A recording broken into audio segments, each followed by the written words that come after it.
19. Executar bem. E ele lhes disse: Não peçais mais do que o que vos está ordenado. João Batista. Lucas, 3:13 da manhã. A advertência de João Batista à massa inquieta é dos avisos mais preciosos do Evangelho. A ansiedade é inimiga do trabalho frutuoso. A precipitação determina desordens e recapitulações consequentes. Toda atividade edificante reclama entendimento. A palavra do precursor não visa anular a iniciativa ou diminuir a responsabilidade, mas recomenda espírito de precisão e execução nos compromissos assumidos. As realizações prematuras ocasionam grandes desperdícios de energia e atritos inúteis. Nos círculos evangélicos da atualidade, o conselho de João Batista deve ser especialmente lembrado. Quantos pedem novas mensagens espirituais, sem haver atendido às sagradas recomendações das mensagens velhas? Quantos aprendizes aflitos por transmitir a verdade ao povo, sem haver cumprido ainda a menor parcela de responsabilidade para com o lar que formaram no mundo?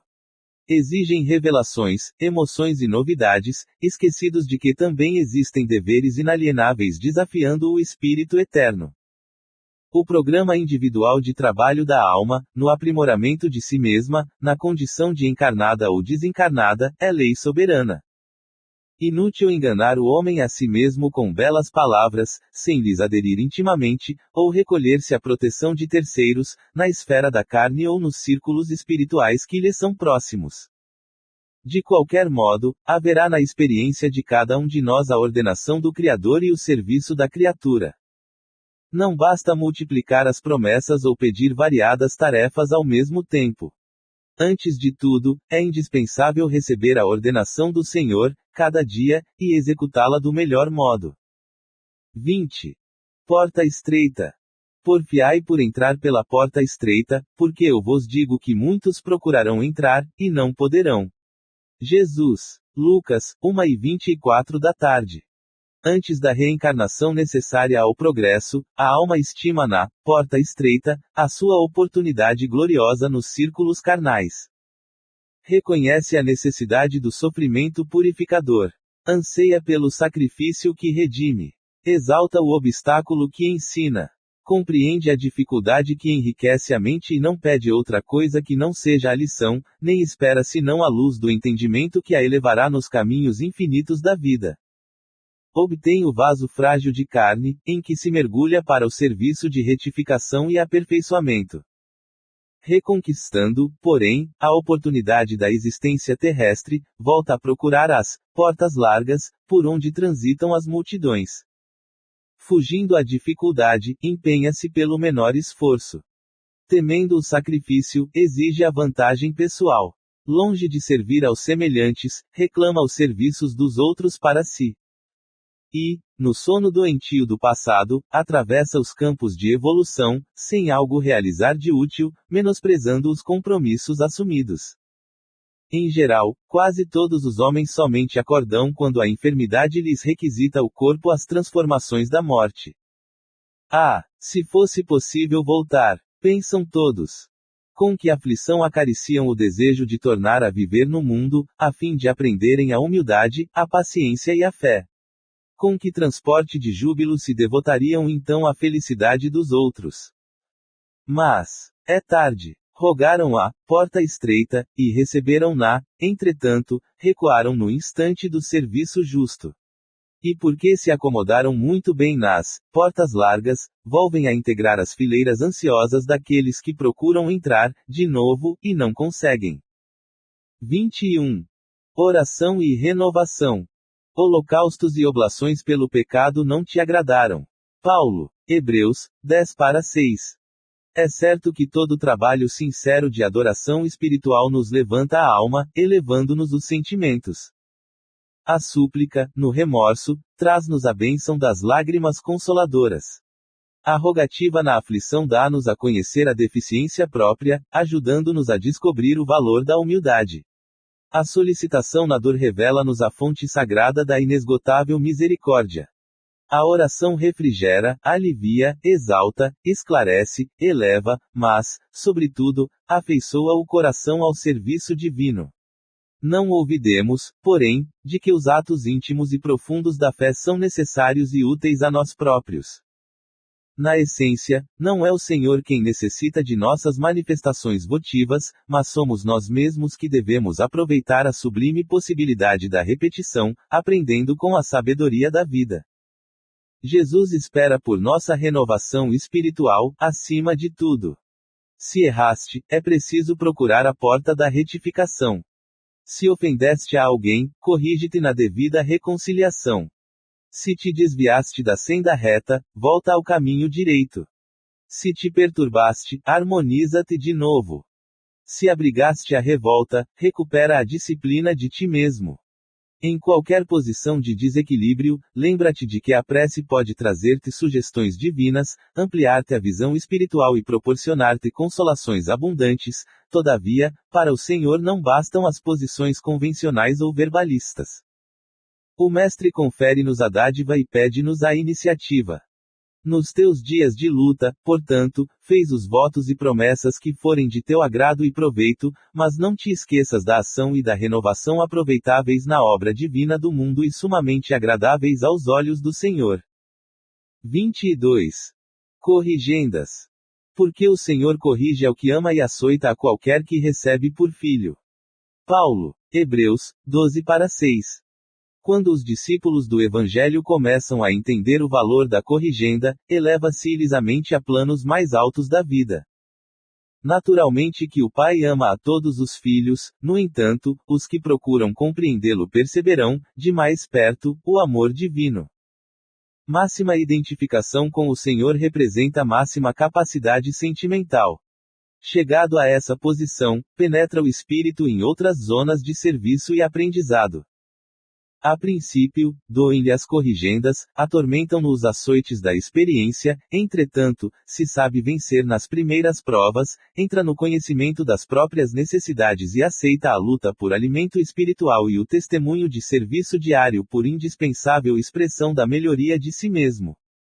A vida está repleta de lições nesse particular. O mineral dorme. A árvore sonha. O irracional atende ao impulso. O homem selvagem obedece ao instinto. A infância brinca. A juventude idealiza. O espírito consciente esforça-se e luta. O homem renovado e convertido a Jesus, porém, é o filho do céu, colocado entre as zonas inferiores e superiores do caminho evolutivo. Nele, o trabalho de iluminação e aperfeiçoamento é incessante, deve, portanto, ser o primeiro a receber as corrigendas do Senhor e os açoites da retificação paterna. Se te encontrás, pois, mais perto do Pai, aprende a compreender o amor da educação divina. 23. E olhai por vós. E olhai por vós, não aconteça que os vossos corações se carreguem de glutonaria, de embriaguez e dos cuidados desta vida, e venha sobre vós de improviso aquele dia. Jesus. Lucas, 9:34 da noite. Em geral, o homem se interessa por tudo quanto diga respeito ao bem-estar imediato da existência física, descuidando-se da vida espiritual, a sobrecarregar sentimentos de vícios e inquietações de toda sorte. Enquanto lhe sobra tempo para comprar aflições no vasto noticiário dos planos inferiores da atividade terrena, nunca encontra oportunidade para escassos momentos de meditação elevada. Fixa com interesse as ondas destruidoras de ódio e treva que assolam nações, mas não vê, comumente, as sombras que o invadem. Vasculha os males do vizinho e distrai-se dos que lhe são próprios. Não cuida senão de alimentar convenientemente o veículo físico, mergulhando-se no mar de fantasias ou encarcerando-se em laços terríveis de dor, que ele próprio cria, ao longo do caminho. Depois de plasmar escuros fantasmas e de nutrir os próprios verdugos, clama, desesperado, por Jesus e seus mensageiros. O Mestre, porém, não se descuida em tempo algum e, desde muito, recomendou vele cada um por si, na direção da espiritualidade superior. Sabia o Senhor quanto é amargo o sofrimento de improviso e não nos faltou com o roteiro, antecedendo-nos a solicitação, há muitos séculos.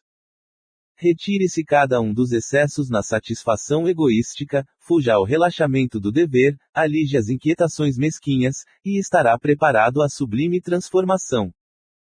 Em verdade, a terra não viverá indefinidamente, sem contas, contudo, cada aprendiz do Evangelho deve compreender que o instante da morte do corpo físico é dia de juízo no mundo de cada homem.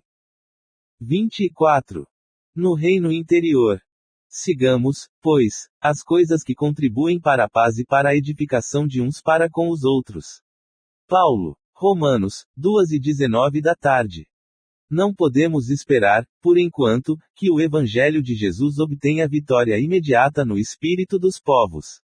A influência dele é manifesta no mundo, em todas as coletividades, entretanto, em nos referindo às massas humanas, somos compelidos a verificar que toda transformação é vagarosa e difícil.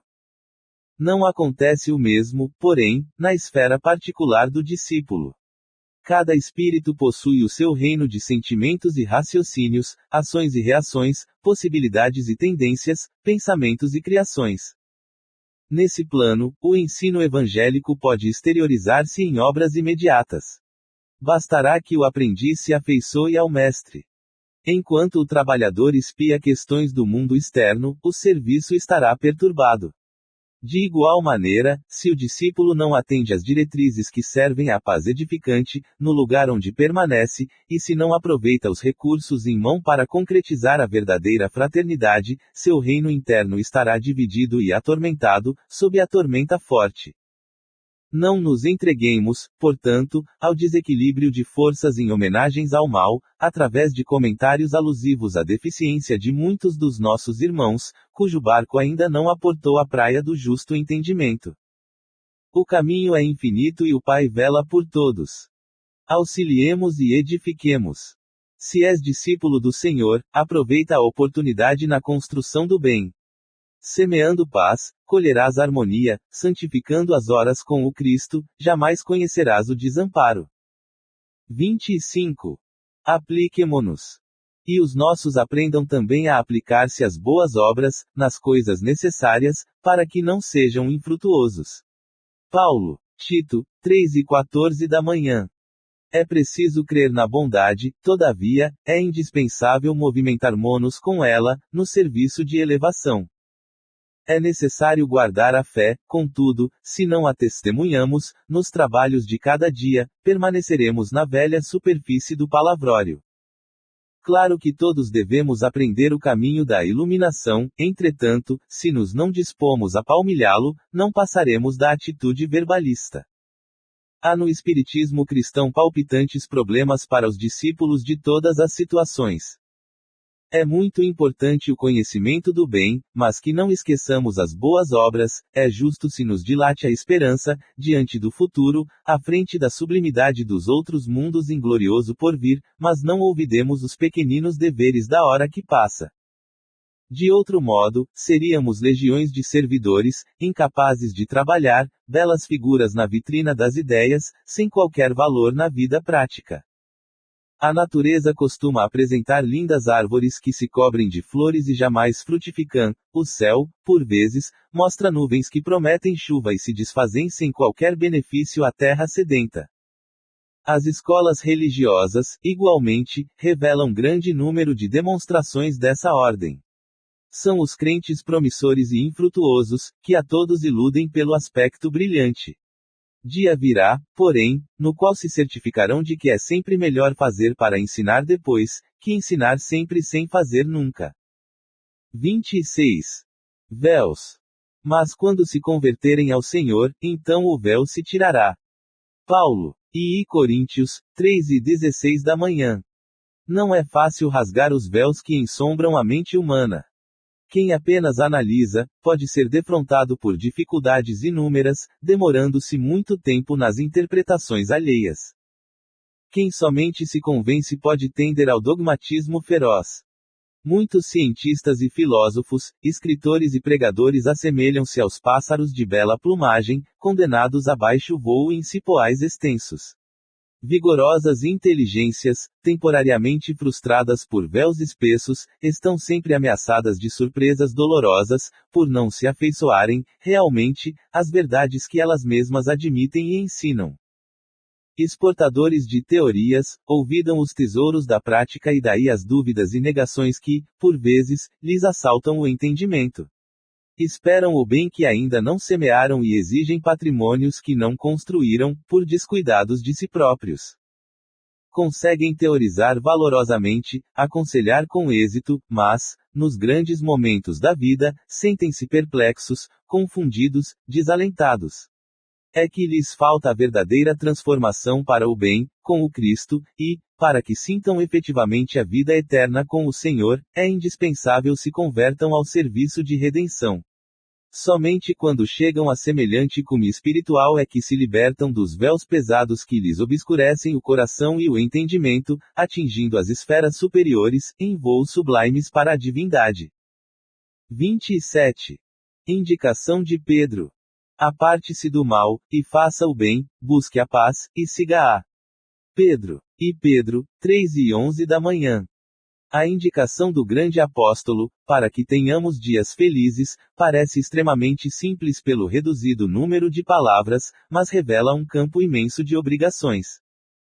Não é fácil apartar-se do mal, consubstanciado nos desvios inúmeros de nossa alma através de consecutivas reencarnações, e é muito difícil praticar o bem, dentro das nocivas paixões pessoais que nos empolgam a personalidade, cabendo-nos ainda reconhecer que, se nos conservarmos envolvidos na túnica pesada de nossos velhos caprichos, é impossível buscar a paz e segui-la. Cegaram-nos males numerosos, aos quais nos inclinamos nas sendas evolutivas, e acostumados ao exclusivismo e ao atrito inútil, no desperdício de energias sagradas, ignoramos como procurar a tranquilidade consoladora. Esta é a situação real da maioria dos encarnados e de grande parte dos desencarnados que se acomodam aos círculos do homem, porque a morte física não soluciona problemas que condizem com o foro íntimo de cada um. A palavra de Pedro, desse modo, vale por desafio generoso. Nosso esforço deve convergir para a grande realização. Dilacere-se-nos o ideal ou fira-se-nos a alma, apartemo-nos do mal e pratiquemos o bem possível, identifiquemos a verdadeira paz e sigamo-la. E tão logo alcancemos as primeiras expressões do sublime serviço, referente à própria edificação, lembremo-nos de que não basta evitar o mal e sim nos afastarmos dele, semeando sempre o bem, e que não vale tão somente desejar a paz, mas buscá-la e segui-la com toda a persistência de nossa fé. 28. Em peregrinação. Porque não temos aqui cidade permanente, mas buscamos a futura. Paulo. Hebreus, 1:14 da tarde. Risível é o instinto de apropriação indébita que assinala a maioria dos homens. Não será a Terra comparável a grande carro cósmico, onde se encontra o espírito em viagem educativa. Se a criatura permanece na abastança material, apenas excursiona em aposentos mais confortáveis. Se respira na pobreza, viaja igualmente com vistas ao mesmo destino, apesar da condição de segunda classe transitória. Se apresenta notável figuração física, somente enverga efêmera vestidura de aspecto mais agradável, através de curto tempo, na jornada empreendida. Se exibe traços menos belos ou caracterizados de evidentes imperfeições, vale-se de indumentária tão passageira quanto a mais linda roupagem do próximo, na peregrinação em curso. Por mais que o impulso de propriedade ateie fogueiras de perturbações e discórdias, na maquinaria do mundo, a realidade é que homem algum possui no chão do planeta domicílio permanente. Todos os patrimônios materiais a que se atira, ávido de possuir, se desgastam e transformam. Nos bens que incorpora ao seu nome, até o corpo que julga exclusivamente seu, ocorrem modificações cada dia, impelindo-o a renovar-se e melhorar-se para a eternidade. Se não estás cego, pois, para as leis da vida, se já despertaste para o entendimento superior, examina, a tempo, onde te deixará, provisoriamente, o comboio da experiência humana, nas súbitas paradas da morte. 29. Guardemos o coração. O homem de coração dobre é inconstante em todos os seus caminhos. Tiago, 1:8. Urge reconhecer que no sentimento reside o controle da vida. Na romagem terrestre, múltiplos são os caminhos que conduzem ao aperfeiçoamento.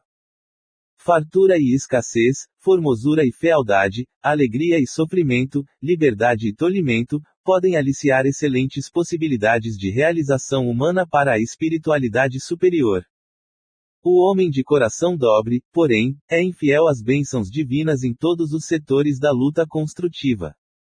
Se recebe talentos da riqueza terrestre, entrega-se, comumente, às alucinações da vaidade. Se detém os dons da pobreza, liga-se, quase sempre, aos monstros da inconformação. Se possui belo corpo, dá-se, em via de regra, aos excessos destruidores. Se dispõe de vaso orgânico defeituoso, na maioria dos casos perde o tempo em desespero inútil. No prazer, é incontido. Na dor, é revoltado. Quando livre, oprime os irmãos e escraviza-os. Quando subalterno, perturba os semelhantes e insinua a indisciplina. O sentimento é o santuário da criatura. Sem luz aí dentro, é impossível refletir a paz luminosa que flui incessantemente de cima. Ofereçamos ao Senhor um coração firme e terno para que as divinas mãos nele grevem os augustos desígnios. Atendida semelhante disposição em nossa vida íntima, encontraremos em todos os caminhos o abençoado lugar de cooperadores da divina vontade. 30. De alma desperta. Por isso te lembro despertes o dom de Deus que existe em ti. Paulo e Timóteo, 1:6. É indispensável muito esforço de vontade para não nos perdermos indefinidamente na sombra dos impulsos primitivistas.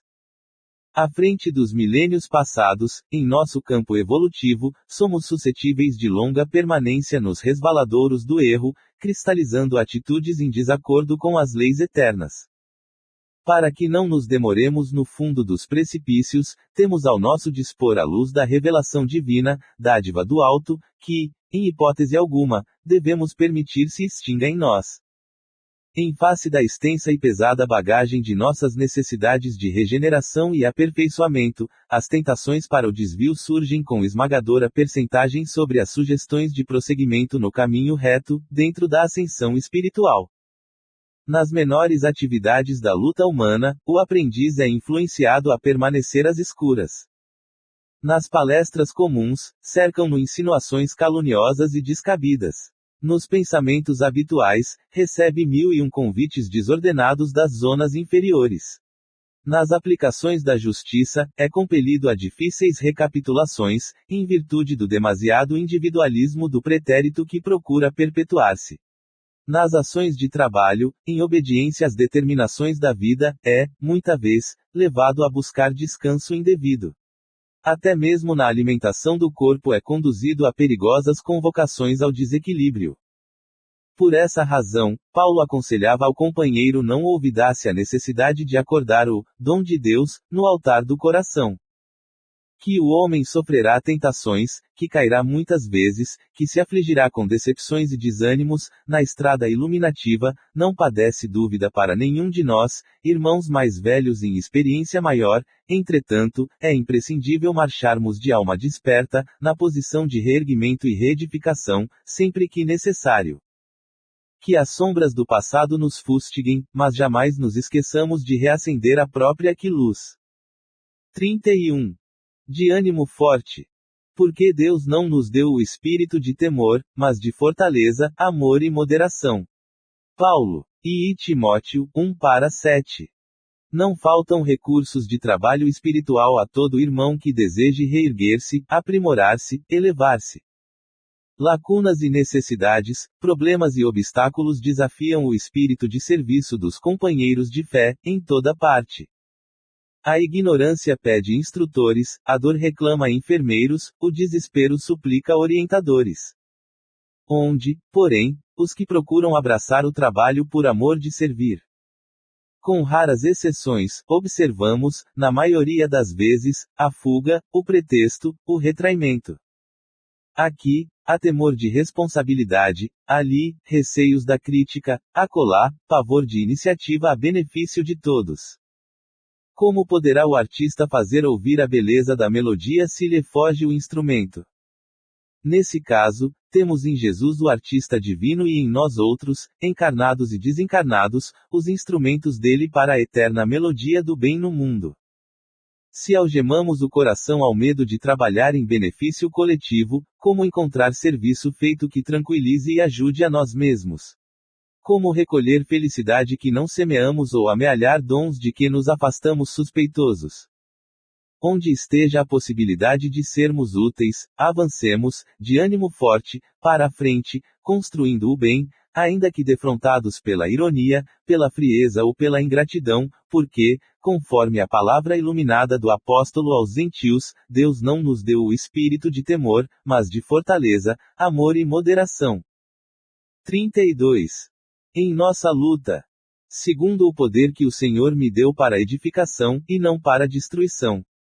Paulo. E Coríntios, 1:10 da tarde. Em nossa luta diária, tenhamos suficiente cuidado no uso dos poderes que nos foram emprestados pelo Senhor. A ideia de destruição assalta-nos a mente em ocasiões incontáveis. Associações de forças menos esclarecidas no bem e na verdade. Somos tentados a movimentar processos de aniquilamento. Companheiros menos desejáveis nos trabalhos de cada dia. Intentamos abandoná-los de vez. Cooperadores endurecidos? Deixá-los ao desamparo. Manifestações apaixonadas, em desacordo com os imperativos da prudência evangélica. Nossos ímpetos iniciais resumem-se a propósitos de sufocação violenta. Algo que nos contraria as ideias e os programas pessoais. Nossa intolerância cristalizada reclama destruição. Entretanto, qual a finalidade dos poderes que repousam em nossas mãos, em nome do divino doador?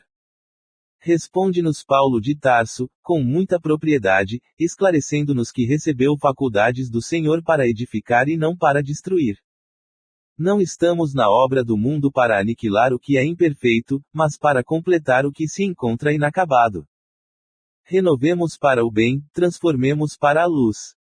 O Supremo Pai não nos concede poderes para disseminarmos a morte.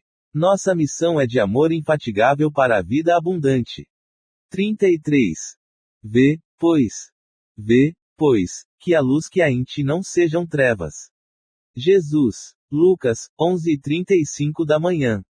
A ciência e a sabedoria, inteligência e conhecimento, intelectualidade e luz espiritual. Geralmente, todo homem de raciocínio fácil é interpretado à conta de mais sábio, no entanto, há que distinguir. O homem não possui ainda qualidades para registrar a verdadeira luz. Daí, a necessidade de prudência e vigilância. Em todos os lugares, há industriosos e entendidos, conhecedores e psicólogos.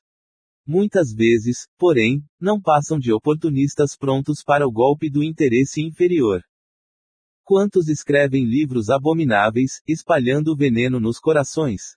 Quantos se aproveitam do rótulo da própria caridade visando extrair vantagens à ambição? Não bastam o engenho e a habilidade. Não satisfaz a simples visão psicológica. É preciso luz divina. Há homens que, num instante, apreendem toda a extensão de um campo, conhecem-lhe a terra, identificam-lhe o valor. Há, todavia, poucos homens que se apercebem de tudo isso e se disponham a suar por ele, amando antes de explorá-lo, dando-lhe compreensão antes da exigência. Nem sempre a luz reside onde a opinião comum pretende observá-la. Sagacidade não chega a ser elevação e o poder expressivo apenas é respeitável e sagrado quando se torna ação construtiva com a luz divina. Raciocina, pois, sobre a própria vida. Vê, com clareza, se a pretensa claridade que há em ti não é sombra de cegueira espiritual. 34. Não basta ver. E logo viu, e o foi seguindo, glorificando a Deus. E todo o povo, vendo isto, dava louvores a Deus.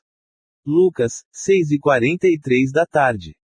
A atitude do cego de Jericó representa padrão elevado a todo discípulo sincero do Evangelho. O enfermo de boa vontade procura primeiramente o Mestre, diante da multidão. Em seguida a cura, acompanha Jesus, glorificando a Deus. E todo o povo, observando o benefício, a gratidão e a fidelidade reunidos, volta-se para a confiança no divino poder.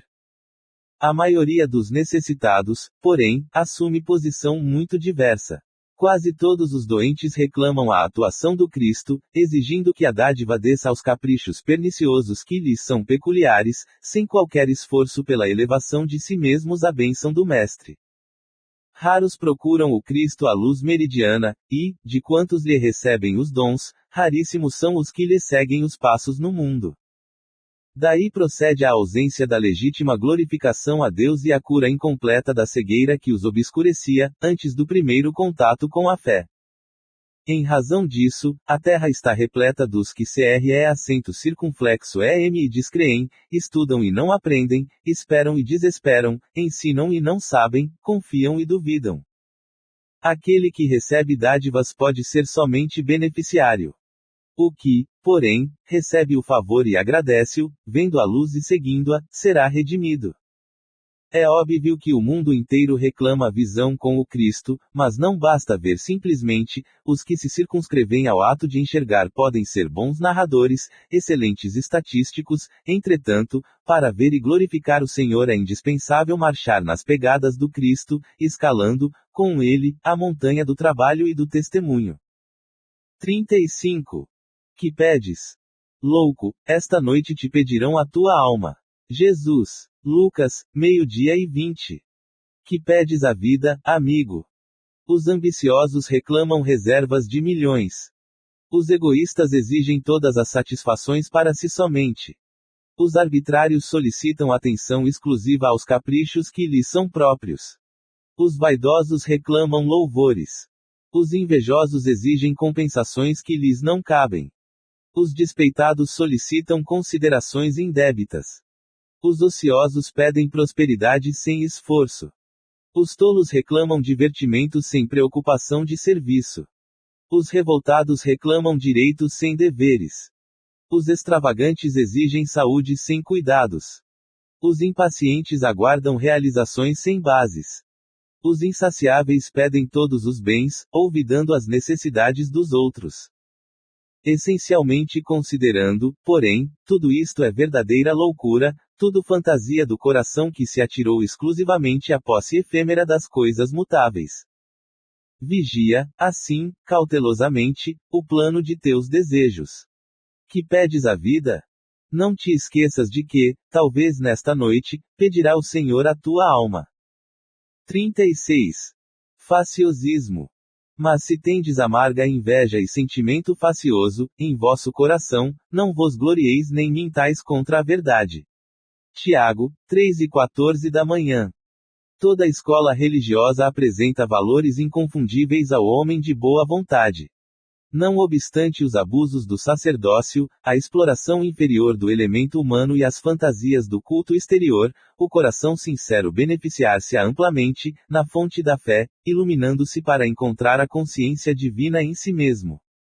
Mas em todo instituto religioso, propriamente humano, há que evitar um perigo, o sentimento facioso, que adia, indefinidamente, as mais sublimes edificações espirituais. Católicos, protestantes, espiritistas, todos eles se movimentam, ameaçados pelo monstro da separação, como se o pensamento religioso traduzisse fermento da discórdia. Infelizmente, é muito grande o número de orientadores encarnados que se deixam dominar por suas garras perturbadoras. Espessos obstáculos impedem a visão da maioria. Querem todos que Deus lhes pertença, mas não cogitam de pertencer a Deus. Que todo aprendiz do Cristo esteja preparado a resistir ao mal, é imprescindível, porém, que compreenda a paternidade divina por sagrada herança de todas as criaturas, reconhecendo que, na casa do Pai, a única diferença entre os homens é a que se mede pelo esforço nobre de cada um. 37.